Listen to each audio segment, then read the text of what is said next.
Olá, graça e paz. Hoje iniciaremos um novo livro, o livro de Êxodo. Vamos dar continuidade ao nosso estudo em ordem cronológica.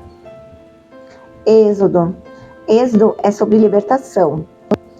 Os israelitas mudaram-se para o Egito durante a fome e quando estiveram lá, tornaram-se escravos pelo fato de serem o povo de Deus. Ele escolheu Moisés para tirá-los do Egito e levá-los à terra prometida, Canaã, no caminho para lá. Os israelitas pararam no Monte Sinai, onde Deus deu ao seu povo os 10 mandamentos. Autor, Moisés, de acordo com a tradição judaica. Data em que foi escrito, incerta, talvez em 1450, 1410 a.C. Propósito: registrar os eventos da libertação de Israel do Egito e seu desenvolvimento com a nação. Temas: a soberania, orientação, redenção e conserto de Deus com Israel. Obediência. A minha oração é que você seja despertado em querer procurar mais, aprender e a perseverar nesta leitura. Você já está no caminho certo, não desista, mas você pode ir mais além. Procure algum estudo bíblico em sua igreja ou algum grupo em uma casa mesmo. Ore por isso. O conhecimento da palavra vai abrir os olhos do seu coração de maneira tal que você nunca mais vai ser o mesmo e nunca mais vai querer deixar de ler. Estudar mais e mais essa palavra, pelo simples fato de que Deus vai se revelar a você. Depois de mais ou menos 400 anos de escravidão, porque José faleceu e outro rei se levantou sobre o Egito, Deus escutou a oração do seu povo. Deus libertou os israelitas do Egito, cuidou deles no deserto, concedeu-lhes perdão e estabeleceu com eles uma aliança de relacionamento, por meio da qual seriam uma nação especial, tendo o Senhor como Deus. Êxodo, capítulo 1. A opressão no Egito. São estes, pois, os nomes dos filhos de Israel que entraram com Jacó no Egito, cada um com a sua respectiva família: Ruben, Simeão, Levi e Judá, Issacar, Zebulon e Benjamim, Dan, Naphtali, Gade e Aser. Ao todo, os descendentes de Jacó eram 70. José, porém, já estava no Egito. Ora, morreram José, todos os seus irmãos e toda aquela geração. Os israelitas, porém, eram férteis. Proliferaram, tornaram-se numerosos e fortaleceram-se muito, tanto que encheram o país. Então subiu ao trono do Egito um novo rei, que nada sabia sobre José. Verso 9. Disse ele ao seu povo: Vejam, o povo israelita é agora numeroso e mais forte que nós. Temos que agir com astúcia, para que não se tornem ainda mais numerosos. E no caso de guerra, aliem-se aos nossos inimigos, lutem contra nós e fujam do país. Estabeleceram, pois, sobre eles chefes de trabalhos forçados para os oprimir com tarefas pesadas, e assim os israelitas construíram para Faraó as cidades celeiros de Pitom e Ramassés. Todavia, quanto mais eram oprimidos, mais numerosos se tornavam e mais se espalhavam. Por isso, os egípcios passaram a temer os israelitas e os sujeitaram à cruel escravidão. Tornaram-lhes a vida amarga, impondo-lhes a árdua tarefa de preparar o barro e fazer tijolos e executar todo tipo de trabalho agrícola. Em tudo, os egípcios os sujeitavam à cruel escravidão. O rei do Egito ordenou às parteiras dos hebreus, que se chamavam Sifrá e Puá: Quando vocês ajudarem as hebreias a dar à luz, verifiquem se é menino. Se for, matem-o. Se for menina, deixem-na viver. Todavia, as parteiras temeram a Deus e não obedeceram às ordens do rei do Egito. Deixaram viver os meninos. Então, o rei do Egito convocou as parteiras e lhes perguntou: Por que vocês fizeram isso? Por que deixaram viver os meninos? Responderam as parteiras a Faraó: As mulheres hebreias não são como as egípcias, são cheias de vigor e dão à luz antes de chegarem às parteiras. Deus foi bondoso com as parteiras e o povo ia se tornando ainda mais numeroso, cada vez mais forte. Visto que as parteiras temeram a Deus, ele concedeu-lhes que tivessem suas próprias famílias.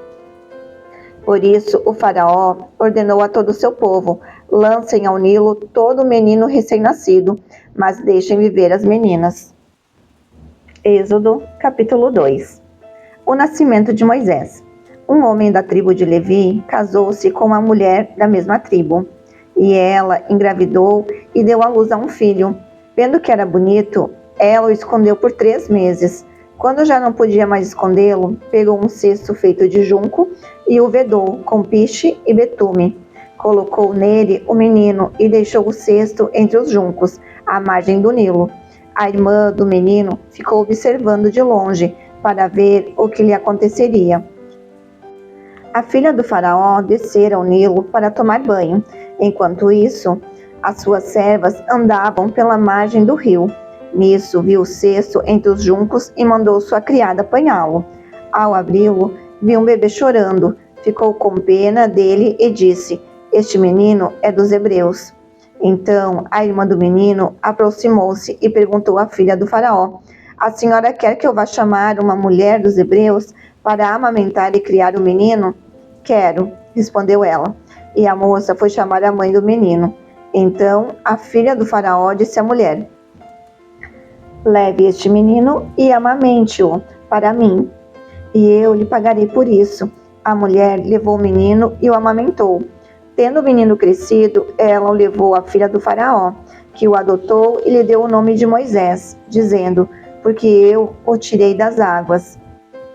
Subtítulo: Moisés mata um egípcio e foge para Midian. Certo dia, sendo Moisés já adulto, foi ao lugar onde estavam seus irmãos hebreus e descobriu como era pesado o trabalho que realizavam. Viu também um egípcio espancar um dos hebreus. Correu o olhar por todos os lados e, não vendo ninguém, matou o egípcio e o escondeu na areia. No dia seguinte, saiu e viu 2 hebreus brigando. Então perguntou ao agressor: por que você está espancando seu companheiro? O homem respondeu: quem o nomeou líder e juiz sobre nós? Quer matar-me como matou o egípcio? Moisés teve medo e pensou: com certeza, tudo já foi descoberto. Quando o faraó soube disso, procurou matar Moisés, mas este fugiu e foi morar na terra de Midian. Ali, assentou-se à beira de um poço. Ora, o sacerdote de Midian tinha 7 filhas. Elas foram buscar água para encher os bebedouros e dar de beber ao rebanho de seu pai. Alguns pastores se aproximaram e começaram a expulsá-las dali. Moisés, porém, veio em auxílio delas e deu água ao rebanho. Quando as moças voltaram ao seu pai Reuel, este lhes perguntou: por que voltaram tão cedo hoje? Versículo 19.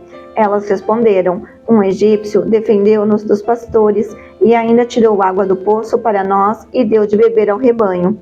Onde está ele? Perguntou o pai a elas. Por que o deixaram lá? Convidem-no para comer conosco. Moisés aceitou e concordou também em morar na casa daquele homem. Este lhe deu por mulher sua filha Zípora. Ela deu à luz um menino, a quem Moisés deu o nome de Gerson, dizendo: sou imigrante em terra estrangeira. Muito tempo depois, morreu o rei do Egito. Os israelitas gemiam e clamavam debaixo da escravidão, e seu clamor subiu até Deus. Ouviu Deus o lamento deles e lembrou-se da aliança que fizera com Abraão, Isaque e Jacó.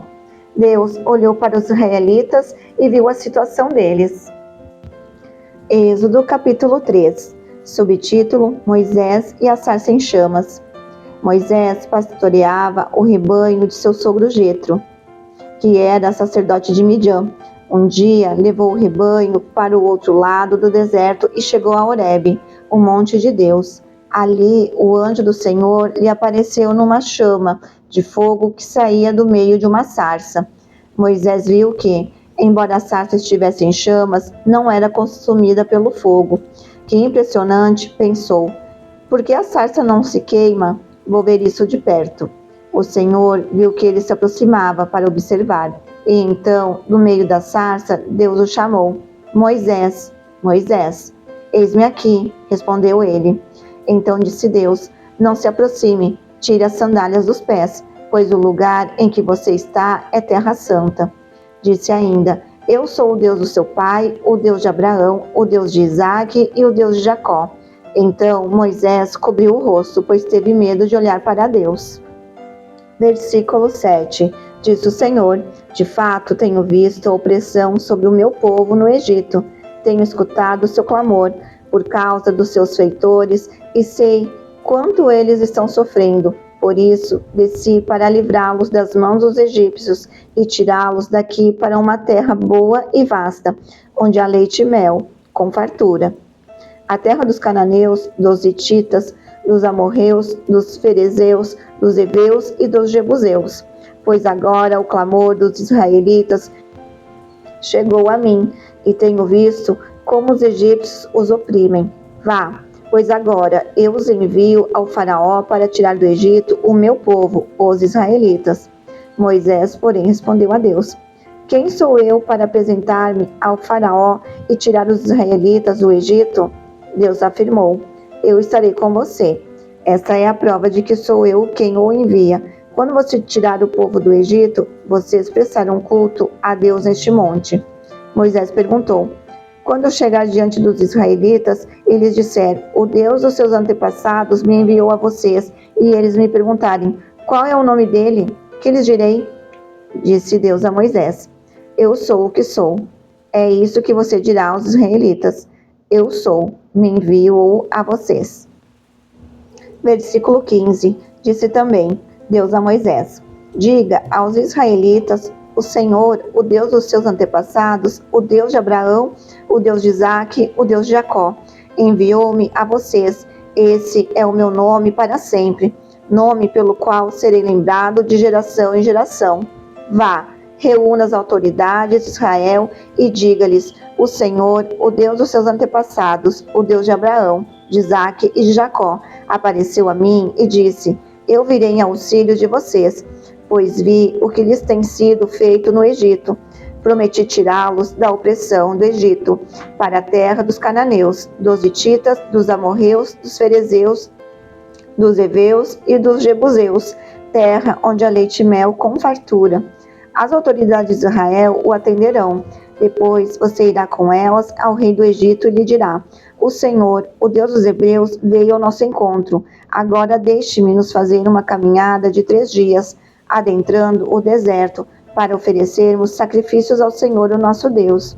Eu sei que o rei do Egito não os deixará sair, a não ser que uma poderosa mão force. Por isso, estenderei a minha mão e ferirei os egípcios com todas as maravilhas que realizarei no meio deles.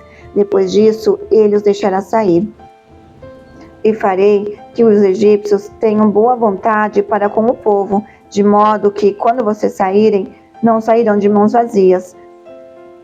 Todas as israelitas pedirão às suas vizinhas e às mulheres que estiverem hospedando em casa objetos de prata e de ouro e roupas que vocês porão em seus filhos e em suas filhas. Assim vocês despojarão os egípcios.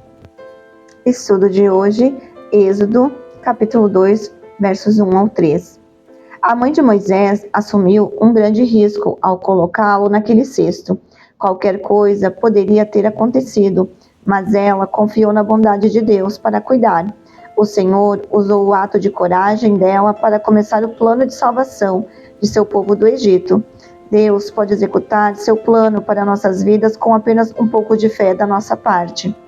Focar em nossa condição humana pode impedir-nos de agir, porque a situação pode parecer humanamente impossível. Mas centrar nossos pensamentos em Deus e em seu poder ajudará a abrir novas possibilidades. Afinal, as coisas que são impossíveis aos homens são possíveis para Deus. Lucas capítulo 18, verso 27. Agora mesmo você pode estar com a sensação de que seus problemas têm criado uma situação impossível, com uma ou duas opções e nenhuma boa solução. E se Deus se envolvesse? Que impossibilidades se tornariam opções? O Senhor está colocando uma dessas opções em seu coração? Que passo você pode tomar para agir em fé e olhar para o próximo passo de Deus? Finalizamos o nosso estudo de hoje. Deus abençoe e até a próxima. Audiobook Surpreendidos pelo Reino.